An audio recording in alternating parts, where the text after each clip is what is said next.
channel My Paranormal and Mystery TV.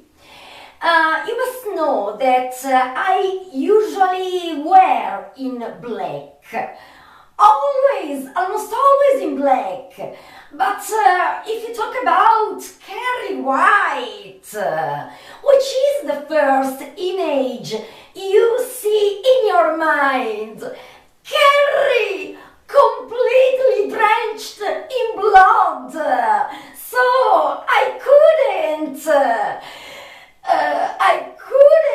avoid to dress in red. I want to warn you that in this documentary, what I'm going to tell you right now and in few minutes at my personal computer, you will watch incredible videos. There is spoiler alert. So I suggest you not to watch this documentary if you have never read the masterpiece novel Carrie by Stephen King, released in 1974, or if you haven't still watched the masterpiece movie Carrie by Brian De Palma, released in 1976. And now I go on. Carrie is the first adaptation, Carrie 1976 by Brian De Palma, is the first adaptation of the masterpiece novel by Stephen King, Carrie, released in 1974. Moreover, the film is the first movie based on Stephen King's first novel. Carrie is a masterpiece horror movie, and by one of the greatest directors ever, Brian De Palma. The film has been selected in the National Film Registry of the United States from the Library of Congress as culturally, historically, or aesthetically significant. The film lasts 1 hour and 38 minutes. The director is Brian De Palma, and the screenwriter is Lawrence D. Cohen, who will be later the co-screenwriter of It, the mini TV series released in 1990. And it was based on the masterpiece novel It by Stephen King too. Think about that. Brian De Palma didn't think about Sissy Spacek. I am a huge fan of Sissy Spacek, but it's incredible not to think about Carrie 1976 without Sissy Spacek. Instead, Brian De Palma's first choice was Glenn Close. Then other actresses, even Amy Irving, that in the movie then she will play the role of Sue Snell. And think about that. Jack Fisk, Sissy Spacek's husband, at the time they had been married for 2 years before Carrie. He was the scenographer of Carrie movie. So he convinced the director Brian De Palma to make her attend a casting to try to be the protagonist, Carrie White. And think about that at the casting, Brian De Palma remained completely stunned by Sissy Spacek and her way to play. He was completely stunned and immediately gave her the role of Carrie White. He gave her the honor to play Carrie White, the protagonist. And think about that Priscilla Pointer, who in the movie is the mother of Sue Snell, was really her mother. And the little guy on the bike who insults Carrie, and then Carrie got angry and with her telekinetic powers made him fall down from the bike, was the nephew of Brian De Palma, Cameron De Palma. Think about that. Sissy Spacek was born in the day of Christmas. Sissy Spacek was born on December the 25th in 1949 in Texas. And she's still married with Jack Fisk. They had 2 children. And for Carrie, 1976, immediately received an Oscar nominee as Best Protagonist Actress. She didn't win, but in 1981 she won the Oscar as Best Protagonist Actress in the movie Coal Miner's Daughter. Piper Laurie, who played the part of the evilish mother of Carrie White, Margaret White. In that movie, Carrie received an Oscar nominee as Best Supporting Actress, and she didn't win. She had been a very great actress, and she died on October the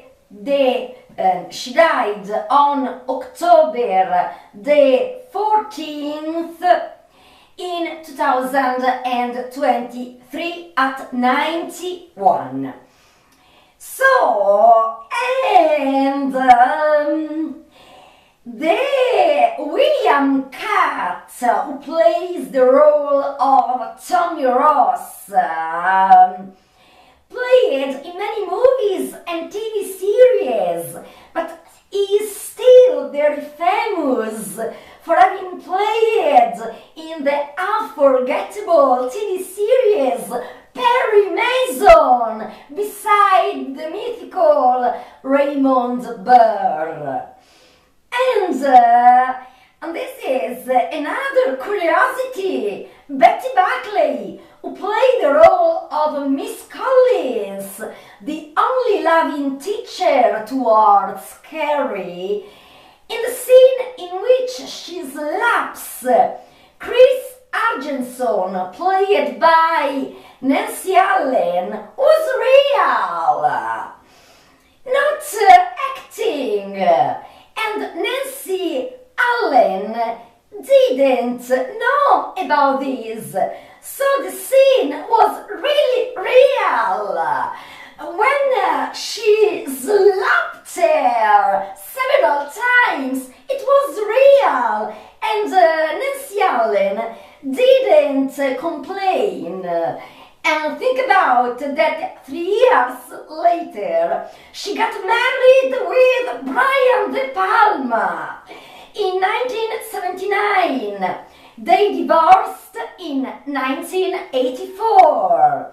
And we also find a young John Travolta who played the role of the hateful Billy Nolan. Carrie had 3 sequels. Carrie, The Rage, Carrie 2, released in 1999. Carrie 2002, that lasts 2 hours and 12 minutes. And Carrie 2013. I can tell you this. Carrie 1976 by Brian De Palma is not only my favorite adaptation of the novel by Stephen King, Carrie, released in 1974, but it's also one of my favorite movies ever. Absolutely! I am a fan of Carrie 1976 by Brian De Palma and the novel by Stephen King released in 1974 is still one of my favorite novels ever. I'm absolutely a fan. I can tell you that The Rage Carrie 2 is a nice movie, but uncomparable to Carrie 1976. Instead, I found very good after Carrie 1976. Carrie 2002 is a very good movie. Instead, Carrie 2013, even if there are 2 actresses who I really admire, and I'm talking about Julianne Moore playing the role of the mother of Carrie, Margaret White, and the very, very good and beautiful actress Chloe Grace Moretz playing the role of Carrie. I can tell you that if there weren't these 2 actresses, in my humble opinion, that movie, I didn't like it. I didn't like it, except the 2 actresses. They played very, very well. And now, let's talk about telekinesis. Telekinesis, now more called psychokinesis, is a paranormal phenomenon with which a person would be able to move inanimate objects with mind. And to do something in the places, being able to move inanimate objects. Think about Carrie White, a so huge power that can be very dangerous in her case. Because people who state to have these powers can manipulate the places around, being able to move objects with their minds. And science, the official science, never succeed in explaining if this phenomenon really exists and the way this phenomenon could work. Telekinesis is the ability to move objects with mind, and no scientific experiment has been able to show the existence of telekinesis. The term telekinesis was used for the first time in 1819 by the British researcher Frederick William Henry Myers, one of the founders of the Society for Psychical Research in England, and he himself used the term telepathy. The term psychokinesis was used for the first time in 1914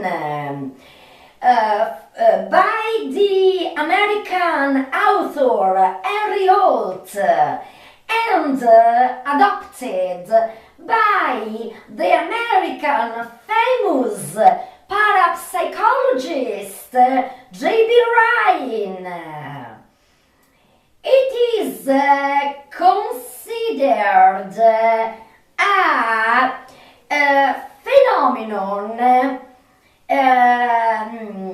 regarding the parapsychology, and there are two interpretations about telekinesis. The first one is a spiritic interpretation. These phenomena show up when an entity takes possession of a medium, for example, a psychic, during a spiritic seat, or a sensitive person as a psychic can have this power spontaneously by nature, caused by a spiritual and supernatural entity. The second interpretation is that telekinesis, according to parapsychology, it will be an extraordinary manifestation of mental energies. There are some people in history who claimed to have these powers. Really? I'm talking about Daniel Dangles Home, who was a Scottish spiritist. Uri Geller, who was Israeli. He was very famous for his presumed ability to bend a spoon with his mind. Gustavo Adolfo Roll, an Italian psychic, and many others, but one is very, very famous. I'm talking about Aleister Crowley, the controversial esotericist, astrologer, writer, and much more. Aleister Crowley defined himself the Beast 666, the founder of the modern occultism and source of inspiration for Satanism. So now a spontaneous question. Did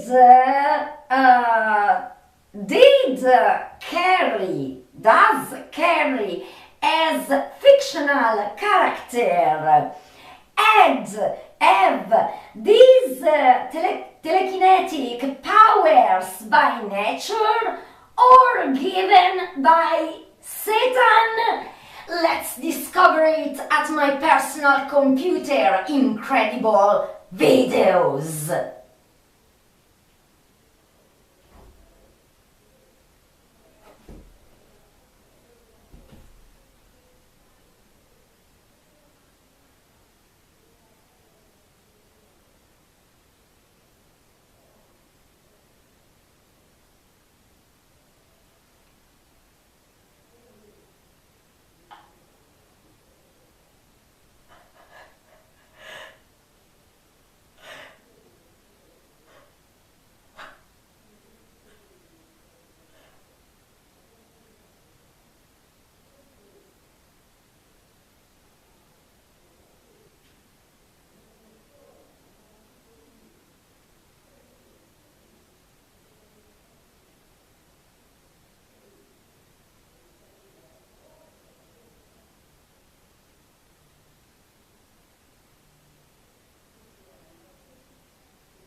Are you ready? Let's start. By Brian De Palma, a master of the suspense genre who often gives his violent films a touch of eroticism. Aside from the opening locker room scene, that kind of prurience is mostly absent from Carrie. A relief, given that it follows a shy 16-year-old high school student. Carrietta White is teased by her classmates and abused by her fanatically religious mother. But they're not gonna have Carrie to kick around anymore after her late-arriving puberty triggers some latent telekinetic powers. The movie's climactic prom scene is often referenced in pop culture, and the original De Palma classic would be followed by a very 1999 sequel, The Rage Carrie 2, as well as a made-for-TV remake in 2002, and a Big Girl theatrical remake in 2013, all of which Immediately, the first telekinetic power in the movie. trigger a bit of bulb busting. Miss Collins is a sympathetic figure for Carrie, and a much bigger character than her book counterpart, Miss Desjardins. That's because Brian De Palma really liked actor Betty Buckley and wanted a bigger role for her. Collins goes to Principal Morton, the man in charge here at Bates High School, which, yes, is an homage to Psycho. But Morton is so aloof and indifferent to Carrie's existence, he can't even remember her name. Go home. Take care of yourself, Cassie. It's Carrie. No, seriously, this guy might have some brain damage. He forgets it after like 5 seconds. We're all sorry about this incident, Cassie. It's Carrie. Yo, did Carrie just audition for a truth commercial? Nah, she ain't flipping ashtrays as a message. She's just lashing out with her mind bullets. That's telekinesis, Bite Kid. Creepy Carrie, creepy Carrie. Bite Kid there was played by the director's nephew.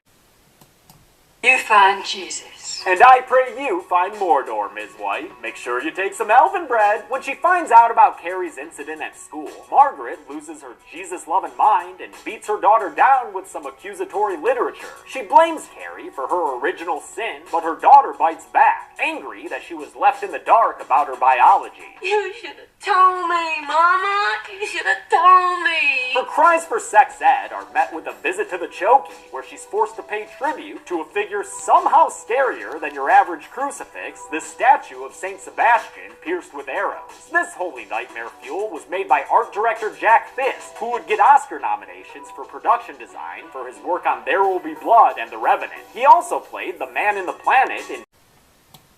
So? It's her boyfriend Tommy Ross, so she can Snell tell him she wants him to take Carrie White to prom as a sort of atonement. Carrie can go ahead and have that feather-haired hunk. Chris Hargensen don't mind. She's got a first-wave John Travolta as her fast-driving boy toy. And he's a big fan of her boobies. Ha! Boobies are rocking and rolling and whatnot. A drink to boobies. Although Billy Nolan is prone to general horn-doggedness and some slappy anger issues, he's still a much goofier character than his book counterpart, who's one of those scary Stephen King sociopaths. To recruit this dunce for her plans, Chris goes down on him, hoping it'll convince him to help her bully her favorite target. Billy, I hate Carrie White. Oh jeez, how you talking right now? Tommy approaches Carrie in the school library and asks her to go to prom with him, but her reaction is to run away, so I don't know, is that a maybe? Carrie is found by Miss Collins, and she tells the teacher why she's so worried about Tommy's promy proposal. He's trying to trick me again, I know. The gym teacher tells her to think more positively, and also to maybe put some makeup on her face. But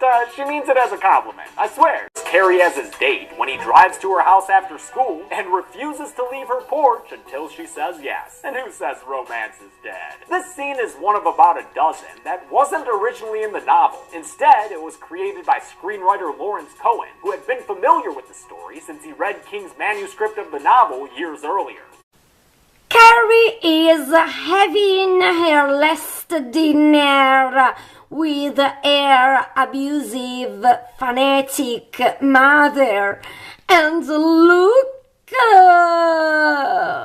Jesus and his disciples, Carrie tells her mother that she's accepted an invitation to the prom because she's sick of being an outcast. All the kids think I'm funny. I don't want to be. I want to be normal. Well, normal people don't wear tea on their face, so you're off to a bad start, Care Bear. Margaret ain't having it and tells Carrie she'd better tamp down all that boy talk. After the blood come the boys, like sniffing dogs. Well, that's not proper dinner talk, especially with the J-Man over. Carrie once again gets psychic power pissed, while Pino Donaggio pays homage to Bernard Herrmann's Psycho score. She plays off her powers like they ain't no thing. If I concentrate hard enough, I can move things. Calling them run-of-the-mill psychic powers. But Margaret says they come from the devil and prays for her daughter as Carrie gets to work on her dress. When Tommy takes the stage, Sue notices that rope and the bucket it's attached to. Her gawking and subsequent attempt to foil the nefarious plan gains the attention of Miss Collins, who assumes the Snell girl is playing a prank on Carrie after all. That's why Miss Collins drags Sue through the gymnasium and tosses her out of prom, closing the doors behind her right as Chris licks her lips and orgasmically pulls the rope. It's a blood dump, more infamous than the one in Look-See Season 2. And although it's an awful prank, Norma immediately starts giggling. Tommy becomes incensed, but as he yells for an explanation, not audibly, this part is all silent, he gets hit in the head by the falling bucket. And I know it seems weird to count this as a kill, but that's what's traditionally done, honestly. Everyone counts this dude as dead from that thing. Norma thinks that death is hilarious, I guess, and her laughing evokes a Margaret memory in Carrie's mind. Not sure how. And now Carrie liberates her strongest telekinesis powers and starts the butchery. Damn it, so she starts to enact some split-screen vengeance. Although Billy and Chris get out in time, Carrie closes all the other doors in the auditorium and changes the gym's hue lights to a much more crimson color. It's time for shit to hit the fan. And now the slaughter begins. Two guys crushed. Tommy Ross already dead.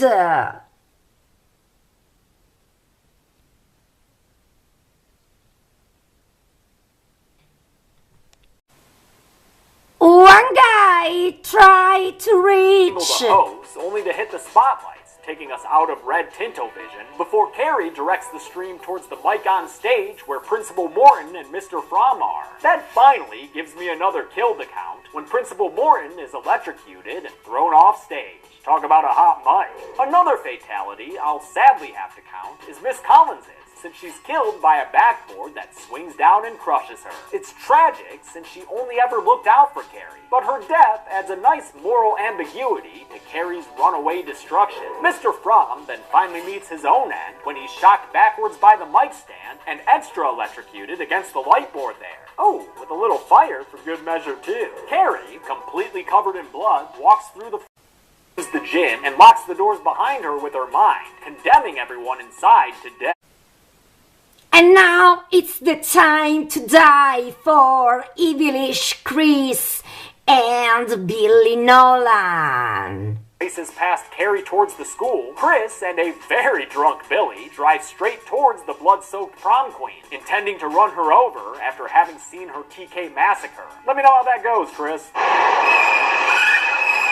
Oh, not great, huh? Their car is sent flipping around off the road, and with one more multi-zoom in, Carrie blows it up entirely, incinerating Chris and Billy inside. That mayhem she causes in King's book, since it just would have been too costly to film. She walks into her house to find an irresponsible number of candles lit all over the damn place. Seriously, that is a fire hazard if I've ever seen one. That Last Supper rug is halfway into those flames. That fridge has a rounded top. And that better be one of those mattresses with a glass of wine and the bowling ball, Margaret. Carrie goes upstairs and into the bathroom, where she fills up the tub and scrub-a-dub-dubs off the blood. She changes into a, teal cult robe, and when her mother finally emerges from behind a door, tells Carrie that after marrying her father Ralph, she demanded a sexless marriage as to not live in sin, celibacy, and, drunk one night, forced himself onto Margaret, who admits she had a favorable reaction to it. I liked it.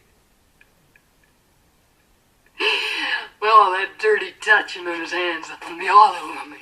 That's the night Carrie was conceived, and Margaret thinks that because she was conceived in sin, that's the reason she's got these Devilman powers. Which is why she goes to take care of that demonry with a little stabby-stabby. The strike shocks Carrie and sends her down the stairs, but while her mother's ready to bless her with the Father, Son, and Holy Shiv, Carrie's not gonna stand for this abuse anymore. She defends herself by sending a bevy of knives and utensils into her mom, some of which pin her in place, some of which stab her in the torso, and some of which have very obvious wires attached to them. Seriously, kinda hard to ignore that. Margaret's reaction to the attack is, something.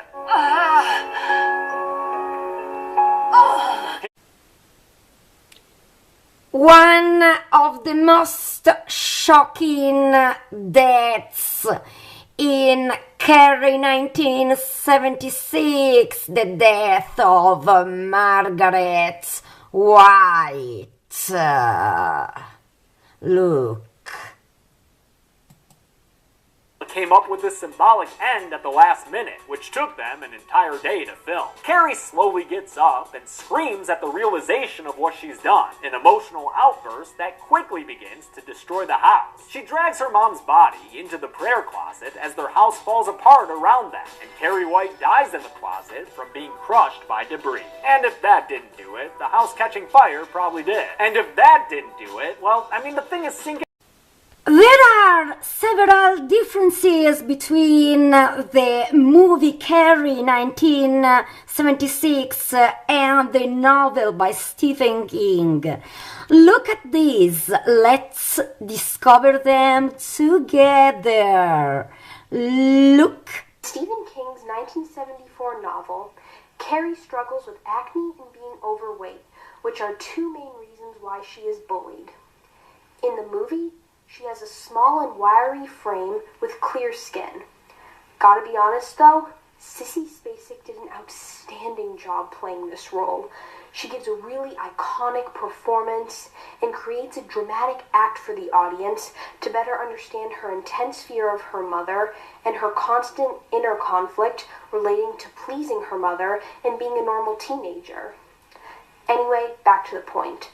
Her physical appearance is a major point stated in the book that is not shown in the movie. Number 4. And now, look at this. If you've read the book, you probably know that Margaret White is given a more detailed and explanatory background of her childhood and before she had Carrie. It is said that she was estranged from her parents and extremely driven by her religion. She is clearly more abusive to Carrie in the book than in the movie. Although the movie does depict abuse, it is not nearly as extreme as described in the novel. Additionally, Margaret's appearance is different in the book. She's described as large and ugly with white hair and glasses, while in the movie she appears to be younger, with long reddish hair. Finally, in the book, Carrie telekinetically stops her mother's heart, killing her, while in the film adaptation, she moves the kitchen knives through the air and stabs her mother against the wall, crucifying her.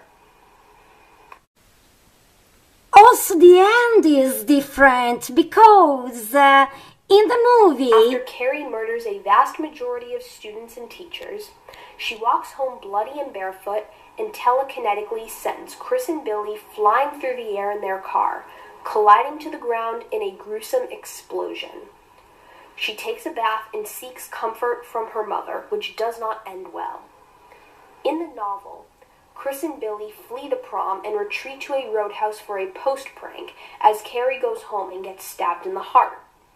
From there, Carrie wanders to the roadhouse where her mother told her she was conceived, and there she kills Chris and Billy by hurling them and their vehicle into the sketchy bar. Finally, Sue shows up, drawn by Carrie's mental messages of distress. Telepathically, Carrie speaks with her, forgives her, then dies in her arms. in the novel, Exploring Carrie's powers more deeply and gives the audience more detailed insight as to how powerful she really is. For instance, there is a flashback in the book in which Carrie makes a rock rain down on the house after her mother scolds her, and later she threatens that she'll make the rocks come down again if her mother doesn't let her go to the prom. However, director Brian De Palma stated that this scene would have been very challenging to film, and they would end up having to spend a ton of money to pay for the damage and destruction. Towards the end, when Carrie goes on a rampage at the prom in the book, she ends up damaging so much of her town that the police and firefighters showed up and news reporters were constantly interviewing witnesses. In the movie, Carrie really only destroys the school, Chris and Billy's car, and her house. Not much else. and now, very interesting, listen to this. 1970s horror classic directed by Brian De Palma, based on a novel by Stephen King, which tells the story of Carrie White, played by Sissy Spacek, a teenage outcast who frequently suffers at the hands of bullies at her high school, while also dealing with her deranged and abusive mum, along with teenage isolation. However, this is only the start of Carrie's problems, as Carrie discovers that she also has telekinesis, which gets unleashed whenever she gets angry. Things start to look up for Carrie when popular guy in school, Tommy Ross, played by the greatest American hero, William Catt, invites her to be his date for the prom. And one pig blood prank later, and it turns into the prom from hell, when Carrie, fueled with rage, unleashes her deadly teenage angst telekinesis with devastating consequences. The mythical Stephen King. What a master of horror who has given us many wonderful creations in the genre, such as the Overlook Hotel from The Shining, Pennywise from It, and the Captain Trips virus from The Stand. However, it all started with Carrie, which was his introduction into both horror and pop culture. Originally, King gave up on the project. He wrote several pages and felt that it wasn't very good, so he abandoned Carrie, until his wife found the pages and read them and was immediately enthralled, and persuaded him to keep going with the story. And thus Carrie, his first ever book, was published in 1974, and in its first print run had sold 30,000 copies. So in 1976 the movie came out, which like the book is another famous first, as it was the first Stephen King adaptation, of which really shot King into popular domain. There are several differences between the book and subsequent movie, such as in the book, Carrie can actually enter people's minds as they can feel her thoughts and emotions and communicate with her telepathically. Carrie's rage doesn't start up straight away after the pig blood incident. Originally she left the prom gymnasium after being tripped over while walking off the stage, with the whole school laughing at her. And once she leaves and is outside, she decides to return back to the school gym and to teach her high school a lesson. And at one stage during the chaotic prom sequence, Carrie even takes flight and somewhat flies. And when Carrie leaves the prom, not only does she destroy the school, but the entire town, blowing up cars and homes and killing off many innocent bystanders, killing a total of 458 people. I think that Sissy Spacek is Carrie White, because no other actress could play Carrie White like her. However, listen to this. Unfortunately, in the end, Sissy Spacek was chosen. Spacek totally owned the role of Carrie and brought to life a character who was both tragic and terrifying. Originally, De Palma couldn't envision the young star in the iconic part. Several actresses auditioned for Carrie, including Melanie Griffith and even Amy Irving and PJ Soles, who would go on to play other characters in the movie. De Palma gave in and auditioned Spacek at the request of her husband, Jack Fisk, who was working on the movie as an art director, and after her audition it became clear to all that she was Carrie White, so thankfully she was cast. Spacek was very devoted to the role, as she stayed in character throughout the shoot by keeping to herself and not interacting with anyone, and in the final scene where a hand leaps out of the grave, that was Spacek's own hand which was used at her insistence. And of course her performance led to several award nominations.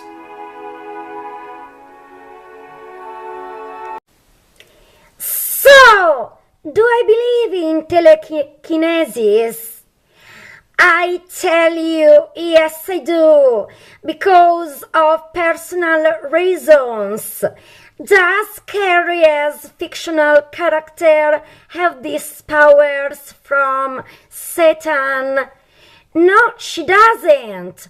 She was born with this rare gift, and then she develops it, and when pushed to the extreme desperation, her power become totally fatal. Thank you so much for having been here with me. A huge hug to everybody. See you soon. Stay tuned.